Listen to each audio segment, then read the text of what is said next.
upward to the cloud. Amen. Hello, everybody, and welcome aboard to our class for the week. We're doing Jewish insights on the parasha of Vayigash, and today's topic is fairly timely. It's related to the Haftorah, and it is the topic of Hashgacha Pratit. And so, in preparation for that, I've collected I've found this clip from a childhood favorite of mine called "I Am a Chassid." And it introduces a young child to what Hashgacha Pratit is. It's kind of cute, and we'll start with that, and then we'll move forward. So pay attention to the screen. If you can't hear, holla. Sometimes we know what Hashem plans, but sometimes we don't. Yet a chassid is always happy and calm because he knows that Hashem is always watching over us. And anything that happens, well, Make that's it louder. You know? But Hashgacha Pratis, I think you can help me. This letter has to get to Union Street. You see this address here? Do you think you can drop it off on the way to Yeshiva? Yeah, but I have to leave right now. Okay, thanks a lot. And have a great day. The boy missed the bus, and now he's upset, and the rabbi teaches him it's Hashgacha Pratit. Then he missed the bus, so then he says, hey, how about you deliver this letter for me too?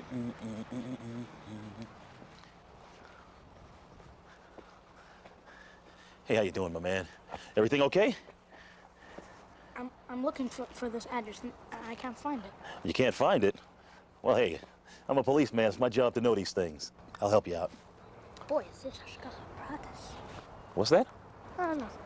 Let's see. Well, you got 1374, you got 1376. Okay, I see this doesn't have a number on it, but this must be 1378 right here. Okay, why don't we go check that out for you? Okay. Come on. 1370, all right, this should be it. How are you, sir? Okay, everything all right? Oh, everything is fine. Yeah, actually, I was just helping out my little buddy here. I believe he has a parcel for you. A letter from Rabbi Barris. Oh, thank you. Thank you very much. All right. By the way, aren't you the officer that helped me a couple of weeks ago? My car stalled late at night. Right. Oh, that was you over on Eastern Parkway and Brooklyn Avenue over here. Right. I remember. How's the car? Oh, the car's fine. Oh. It's really nice to see you. Likewise. I'm glad the car's running well now. Well, I really wanted to thank you again for all your help, but I was so flustered that night I just didn't get an opportunity to, get your name at all. Oh, well, the name is Brooks, but, as they say in the trade, I was just doing my job. Okay, listen, take care. Oh, that's nice. What a nice Hashgacha Pratis. Oh, that's the second time I heard that expression in the last 2 minutes. What does that mean? It's Hashgacha Pratis, and it means divine providence. Everything in the world is planned by God. Things don't happen just by chance. It's God that brings it all about. You see, because you helped that boy find my address, I got the opportunity to thank you personally for your help. I see. Okay, now I understand. Oh, okay, well, I appreciate it. Thanks a lot. You have a good day. Thanks a lot. You too. All the best. Okay.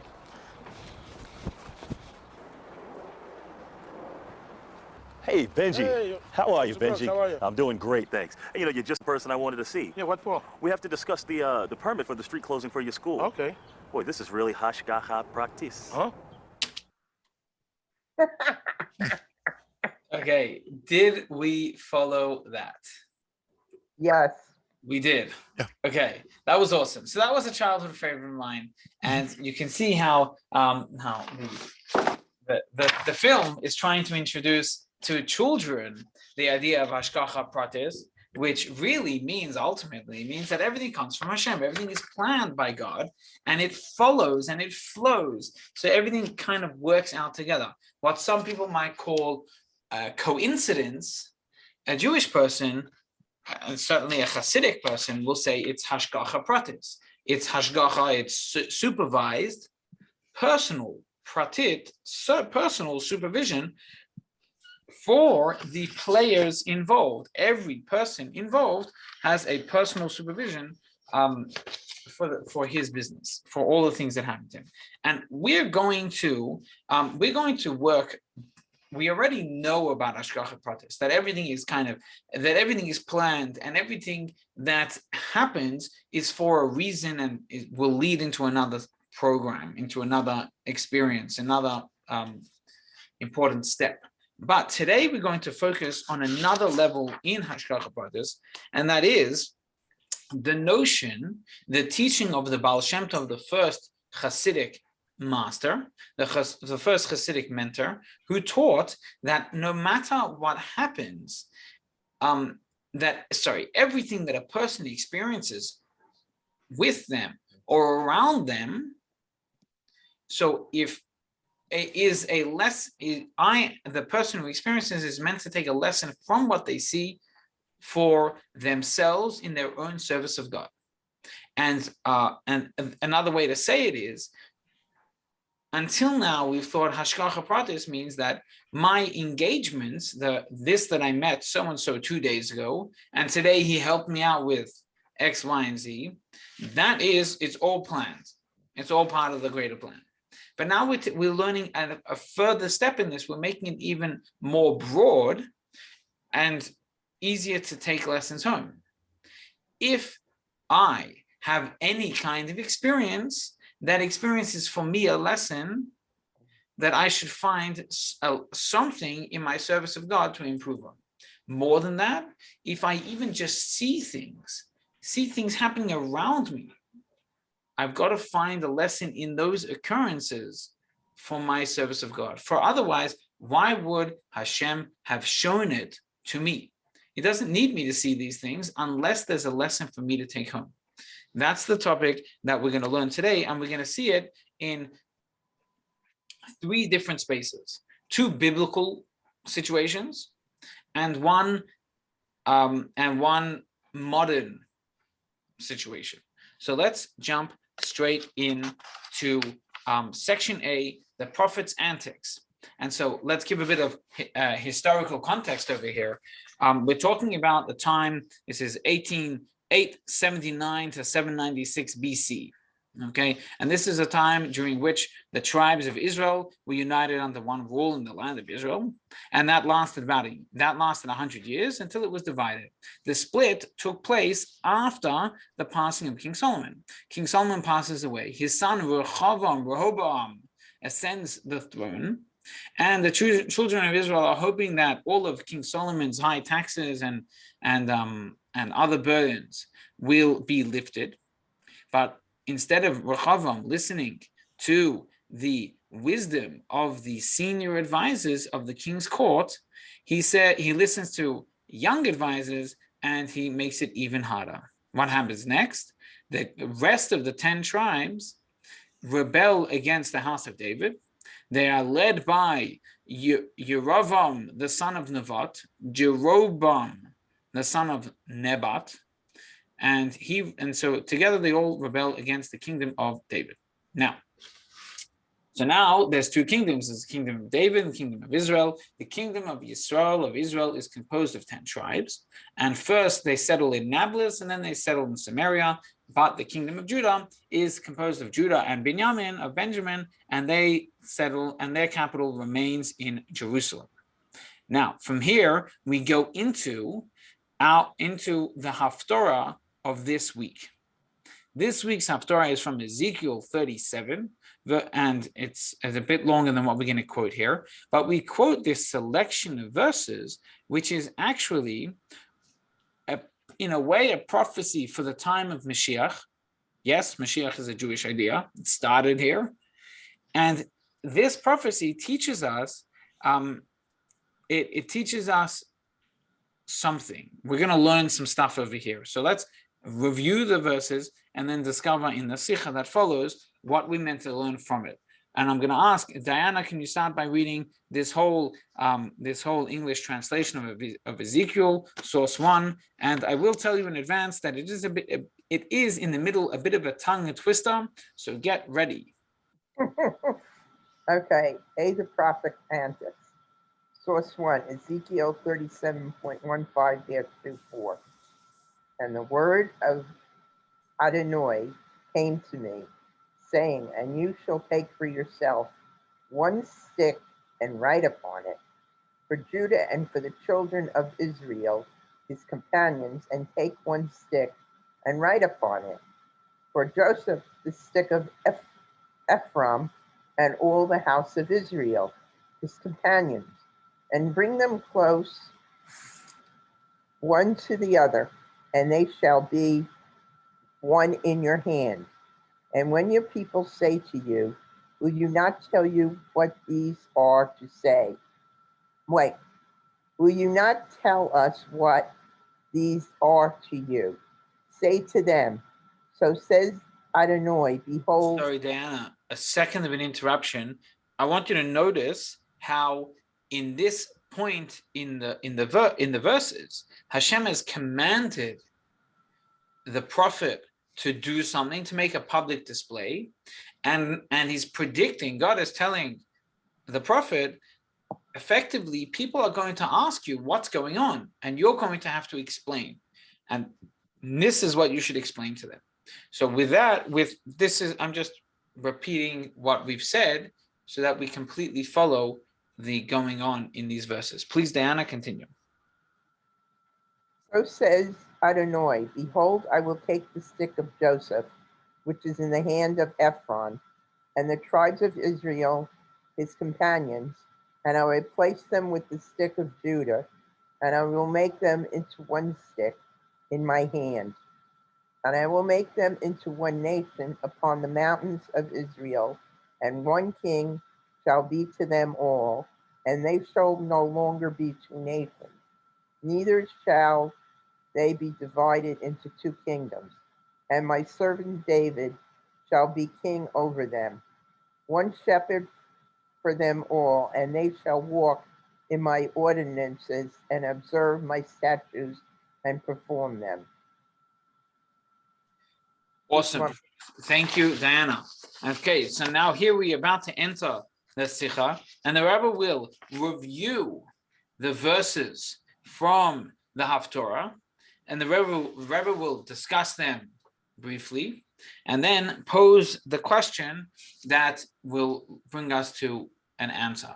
So let's ask Reb Shmuel, can you please read for us these 5 paragraphs of the Sikha, please? Why wait for the question? In this week's Haftorah, God tells the prophet Ezekiel to prophesy about the reunification of the Jewish people.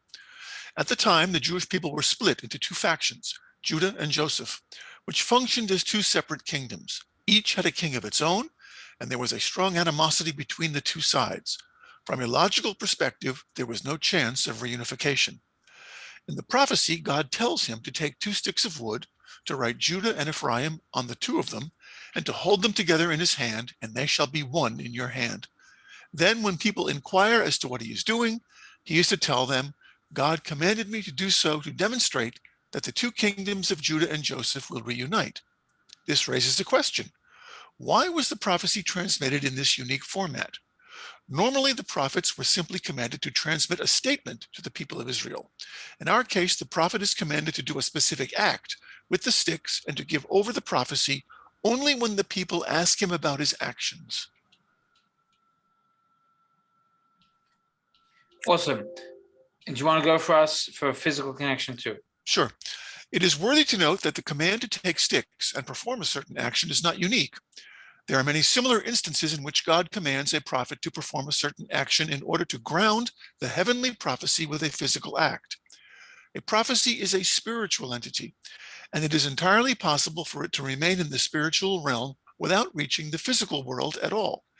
By associating the prophecy with a physical act, the prophet ensures that it will actually impact the reality of this world, as explained in early Jewish sources.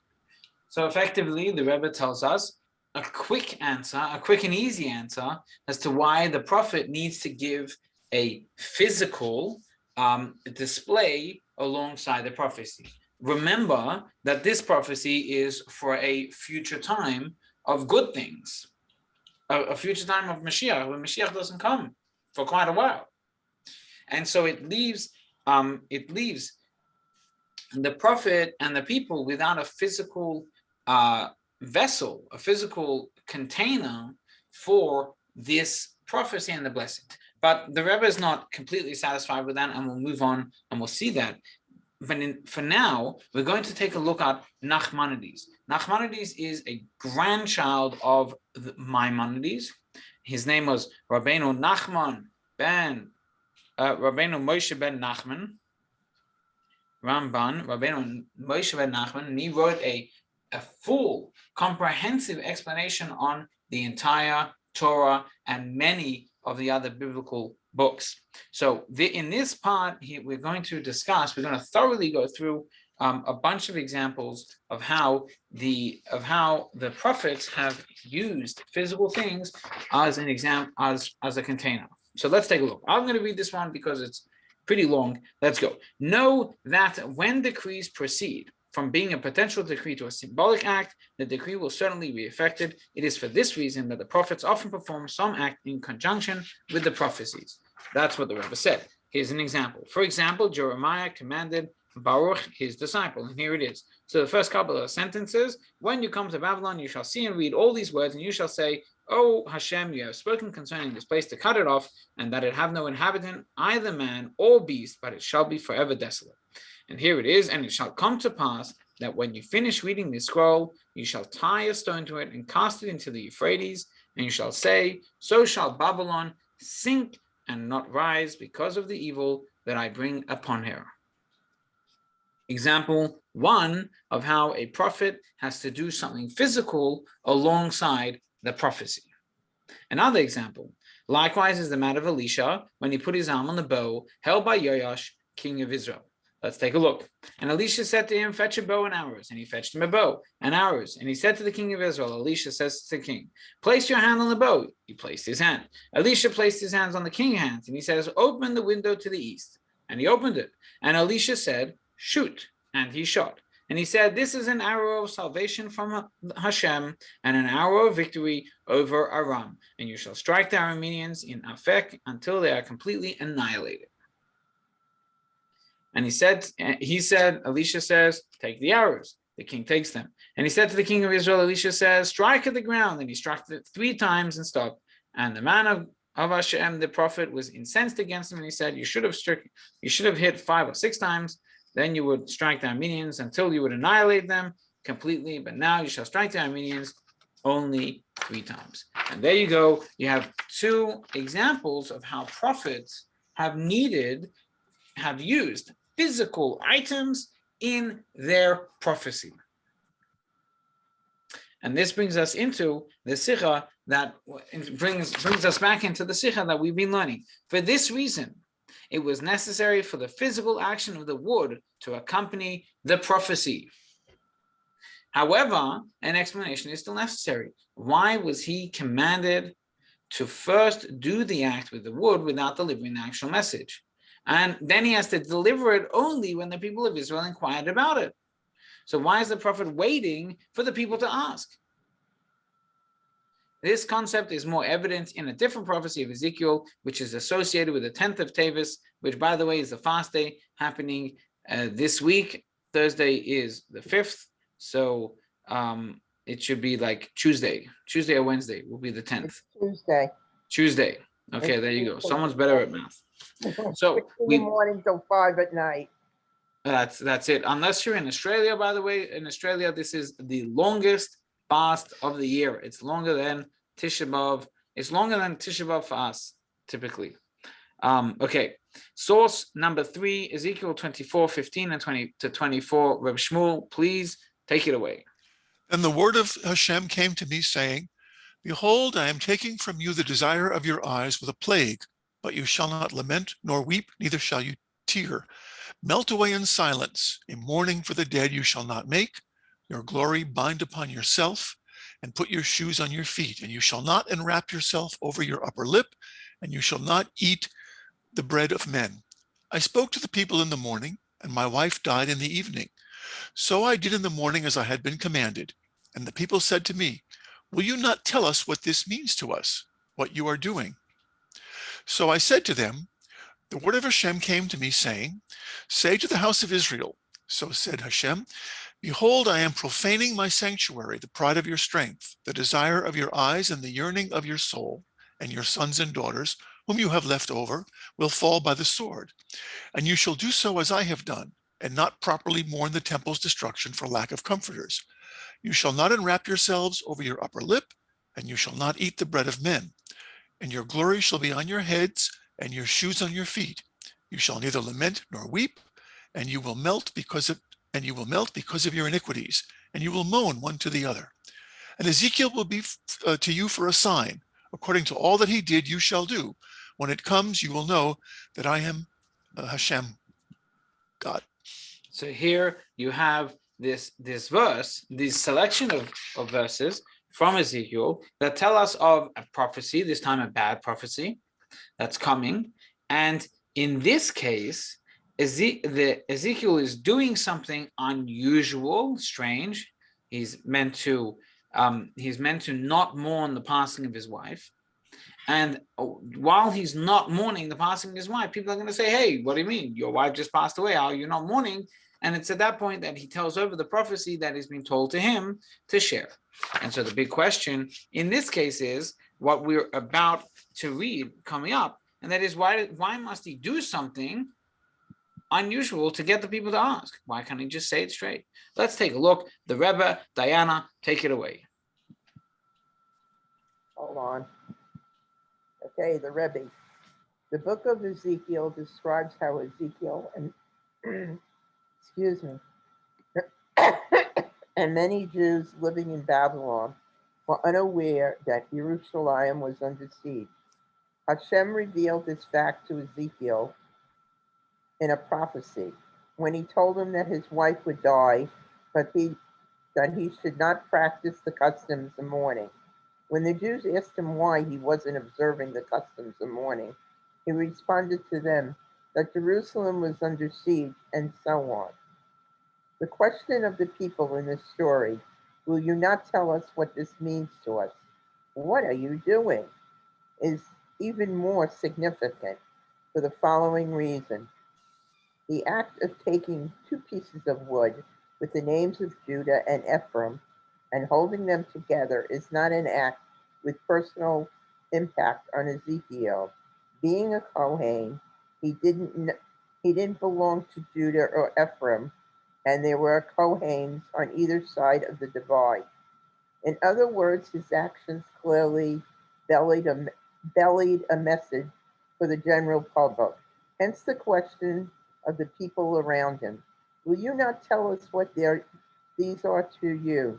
In other words, realizing that this was about them, they asked, what is the specific message here?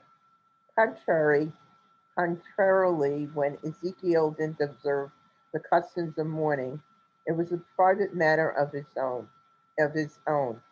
When the people asked him about his behavior, it wasn't out of concern that he wasn't fulfilling his religious obligations, they said.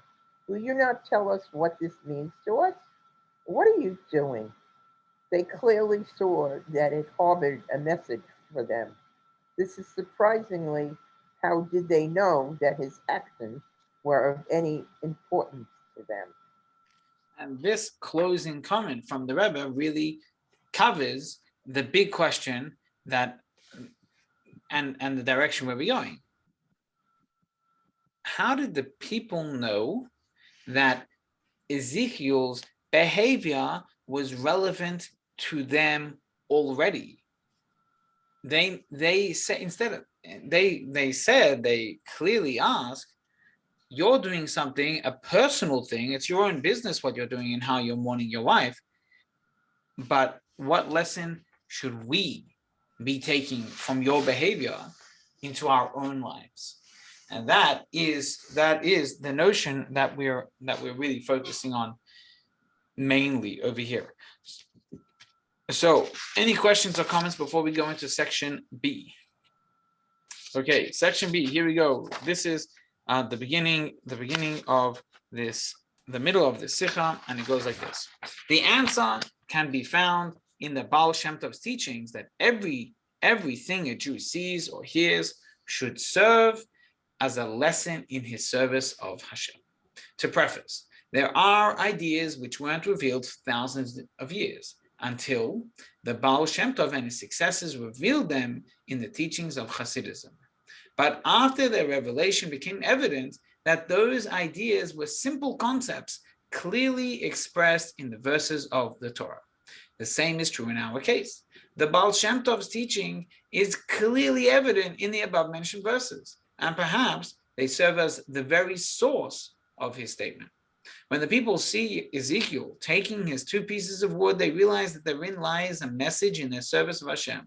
Therefore, they ask him, will you not tell us what these are to you? Likewise, in the prophecy associated with the 10th of Teves, when they saw Ezekiel's behavior, they ask, will you not tell us what this means to us?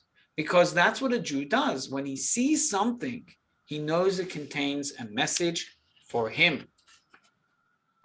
This is also an indication that the Baal Shem Tov's teaching means that even important and fundamental messages can be gleaned from the sights that we see. So now that we know that the teaching of the Baal Shem Tov, that everything we see contains a lesson for our daily lives and see its source in the Torah, so now the Rebbe is going to connect the message to something powerful that happened in the week that he was talking about. And so let's take a look. This is relevant to our gathering as well. Something new and novel happened this week, a surprising and extraordinary event. They managed to fly a phenomenal distance, reaching close to the moon, circling it both on its dark side and on its light side, and taking pictures there. And then managing to return and land exactly at the same time in the place where they had previously planned. So what's the story? What's happening? And if you flip all the way to the end, you can see the date and test your own historical memories. The date of this sikha, it's actually the same. There isn't a secular date on this. It would have been Chavtes is 29, which is 69, 1969. 60. Okay. Yeah, 1968. 68. 68 makes more sense. Okay, so there you go. And it kind of works as well, especially since it's right around December now. So it depends where we are, if we're at the beginning of January or the end of December. Regardless, what's the story? Apollo 8. Apollo 8, the 3 astronauts on Apollo 8 are Frank Borman, James Lowell Jr., and William Anders. And they were the first ever humans to see the far side of the moon. So it's December 24th, the astronaut William Anders says on live television, and when I read this, when I was preparing the class, I was wowed, and I assume people were wowed at the time, a little, but definitely nowadays, you'd be surprised to hear this. See, he gets up there, he gets on live television, he says, we're now approaching lunar sunrise, and for all the people back on Earth, the crew of Apollo 8 has a message that we would like to send to you. In the beginning, God created the heaven and the earth. And he continues to read the first 10 verses of Genesis. And when I read this, I thought, wow, that's fantastic. That everybody, even the big scientist people, the people who put their life and future in science, were willing to read the first 10 verses of the Torah and recognize their truth. I thought that was amazing. Regardless, moving forward, when the spacecraft orbited the moon and returned to make eye contact with the Earth, it's then that William Anders takes the famous picture Earthrise, which is a picture of the Earth rising over the moon's horizon. And I was so fascinated, I went on the internet and took a look. What does the Earthrise look like? And it's pretty cool. So in recognition of their fantastic experience, the first people ever to leave the Earth's atmosphere and enter another orbit, they were chosen as the Time magazine's People of the Year in 1968, which just goes to show, I don't know how much investigations and development on who the People of the Year would be if they could just change it up that quick from December 24th to the end of the year. Okay. Well, based on this above discussion, we're moving back inside, that everything we see or hear serves as a lesson in our divine service. There is no doubt that this event should be viewed in a similar light. And instead of viewing it as an obstacle to one's service of Hashem, which needs to be overcome, it should be viewed as something which can contribute to how we serve Hashem. Fascinating. So it's during the rest of the Farbrengen of this gathering that the Rebbe continues to discuss lessons that can be culled from this experience, from having orbited and traveled to the moon and back. But we're going to pull out 2 details, and if you'd like, I'll give you the date, and you can go find the Hebrew translation and learn it of your own, this entire Farbrengen. But while we do that, I want to also skip. We're going to skip this coming paragraph. These two paragraphs is the moon landing, a challenge to Judaism. Let's begin with source 4. Take a look at source 4, and source 4 is a selection from the Siddur, and it is a selection of the blessing of the new moon. Well, every month, the Jewish calendar begins when the moon has waned, or has it's waxed, I'm not sure anymore. It's become so small that you can no longer see it. It's at that point that the Beis Din in Jerusalem is able to declare a new month, and nowadays we do it on a lunar calendar, which has been predicted. And with a good enough of a head, you could predict the calendar for the rest of mankind. But at the beginning of the new month, typically from the 7th day of the month, or the 7th day after the new moon is first sighted, all the way through to the 15th of the month, not including the 15th, so to the 14th, there is a certain prayer that we should say, thanking Hashem and recognizing the great miracles that God does, and it's focused on the moon. Now, we're going to read a selection here in source 4, and the custom is... You say the men are supposed to? I've never seen, it's an interesting thing, it's a conversation that I've heard had. I have never seen women be careful to say the blessings, to say the blessing on the moon. I've never seen it done. It doesn't mean that a woman's not allowed to. Okay. I just never seen it done. So I don't know why women don't do it. I've seen the men go outside from the shul and bless the moon. Right. I've never seen the woman do it, but I don't think anyone's going to stop you if you want to. So the first, if you take just a quick look at the Hebrew section, or if you can see in the comparison in English, it says, blessed is your maker, blessed is he who formed you, blessed is your creator. In the Hebrew, Baruch Oisech, Baruch Yotzrech, Baruch Boirech. The custom is that with each of these baruchs, with each blessed, one rises on their tippy toes, or they do a little jump, as if we're coming like closer to the moon. And like it says in the third line, just as I leap toward you, but I cannot touch you, so may. So this is the custom that we kind of go on our tippy toes or go up a little at these blessed sections. So I'm going to ask Diana, can you read for us, please, this source for the Siddur blessing of the new moon? Blessed is your maker, blessed is he who formed you. Blessed is your creator, blessed is your master. Excuse me. Just as I leap toward you, but I cannot touch you, so may all my enemies be unable to touch me harmfully. May there fall upon them terror and dread. By the great strength of your arm, let them be still as stone. As stone, let them be still by your arm's great strength. May dread and terror upon them fall. Okay, thank you, Diana. So take a look at the second line in the Hebrew text, assuming that we have the same formatting. It's the last two words on the second line of the Hebrew text. It says Keshem Sha'ani. The next line, Roked Kenegedech. V'eni Yachol Lingoa Bach. Reb Shmuel, do you see that Hebrew? Yes. Okay, so that's the words. Keshem Sha'ani Roked Kenegedech, just like I am leaping towards you. V'eni Yachol Lingoa Bach, but I cannot touch you. Hang in there for a classic Jewish song using the same words.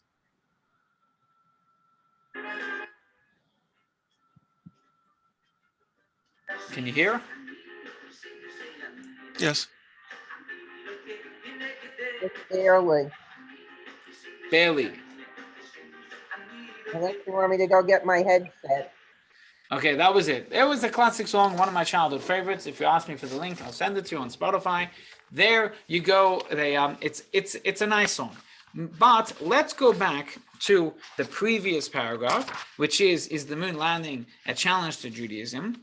And think about this one. We just read that the verse says, the blessing says, I'm not able to touch you. Well, has someone touched the moon?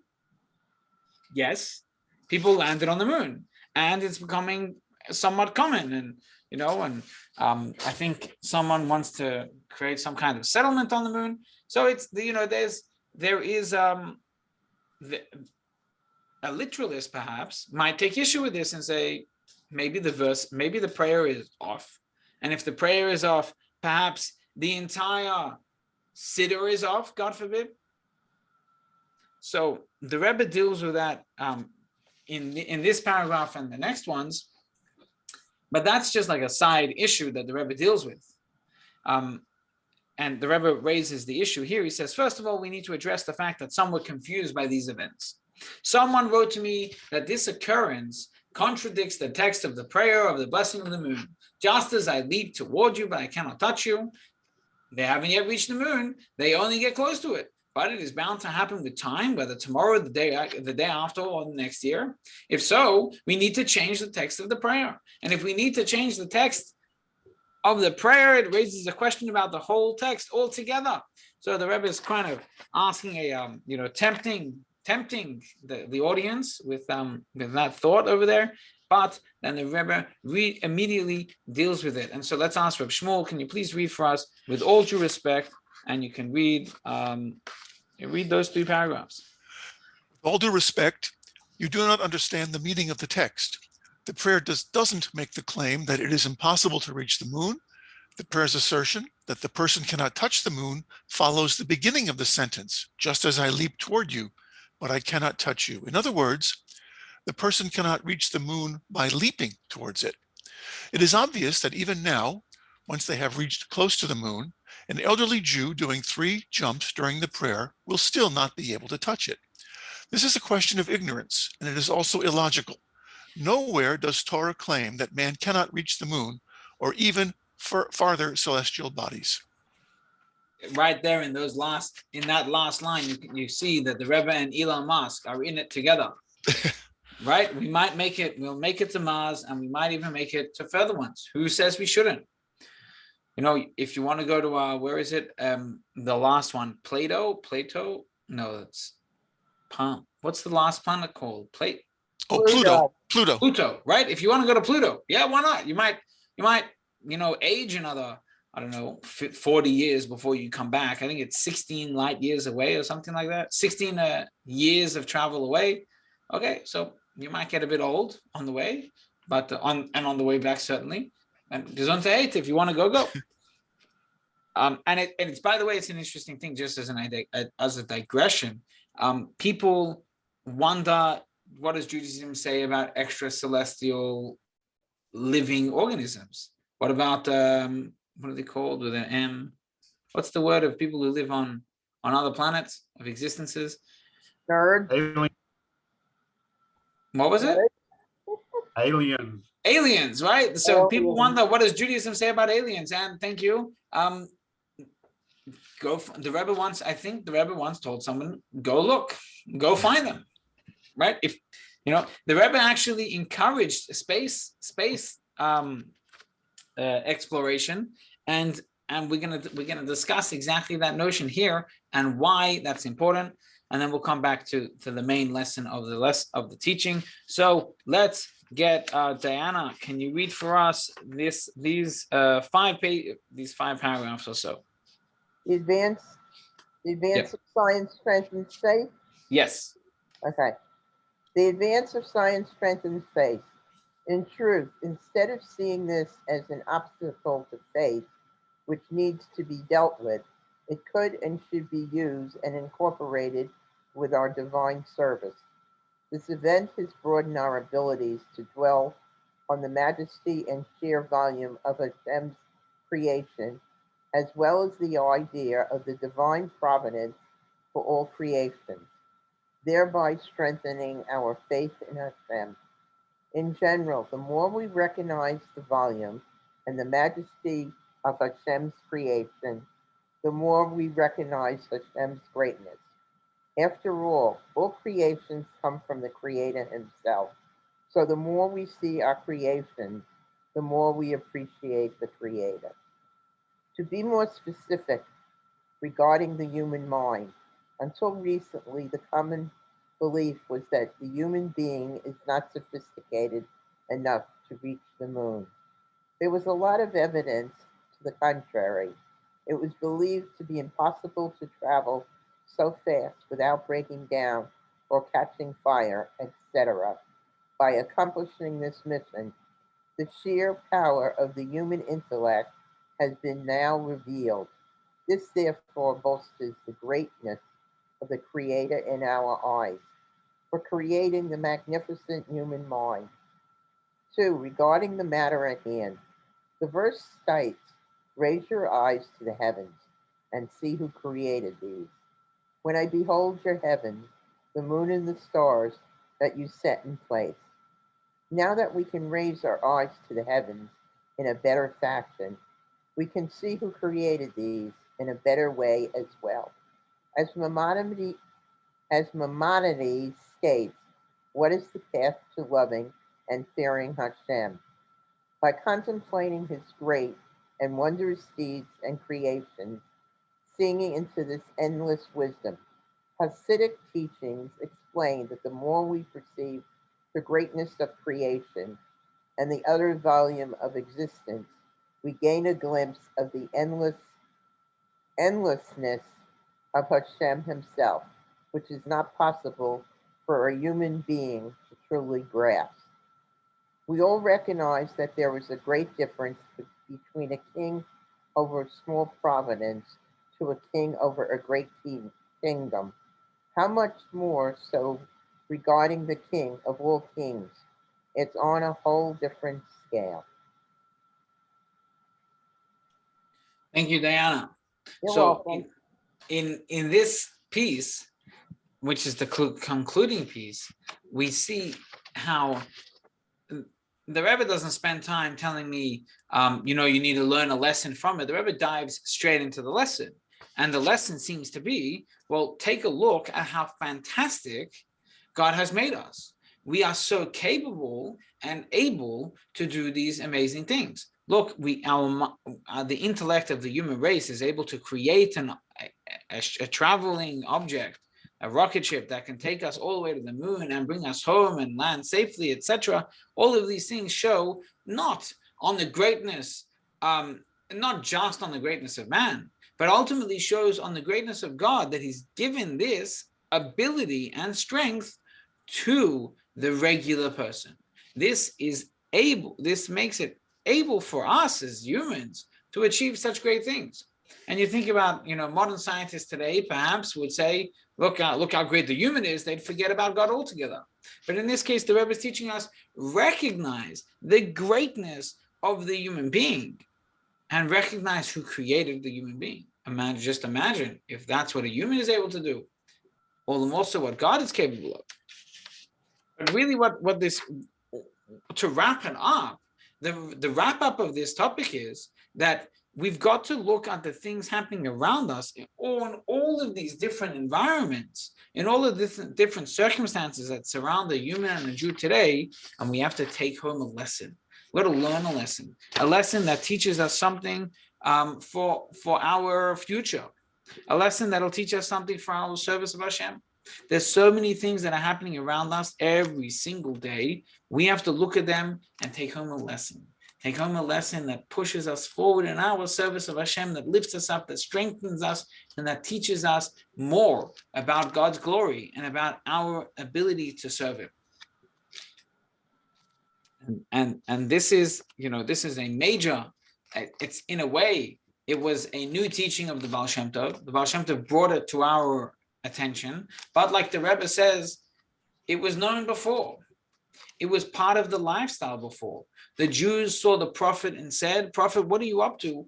How can that affect me? What lesson should I learn about that?" And it's very much the same thing. As children grow up, we hang around with our parents and we see them just do things, and we say, "Hey, Mom, Dad, what are you doing? How is that relevant to me? What should I be doing?" In the same notion. And every individual, wherever they are, has that, in a way, responsibility to look at the people around them and say, what lessons can I learn in my service of God, my service of the world, my service of my fellow from this? And so I think that's an appropriate blessing to conclude with. May God bless us with the intellectual prowess, with the strength of character and the humility to look at the things that are happening around us and learn lessons for the future. Like the verse says, like King Solomon said, the living should take it to heart. The people who are still around to see what's going on should take to heart what's happening and move forward and get stronger with those messages. And so I wish us all Shabbat Shalom. Have a lovely week, a safe and healthy fast ahead on Tuesday. And I look forward to hanging out with you guys again Thursday next week. Sei gesund.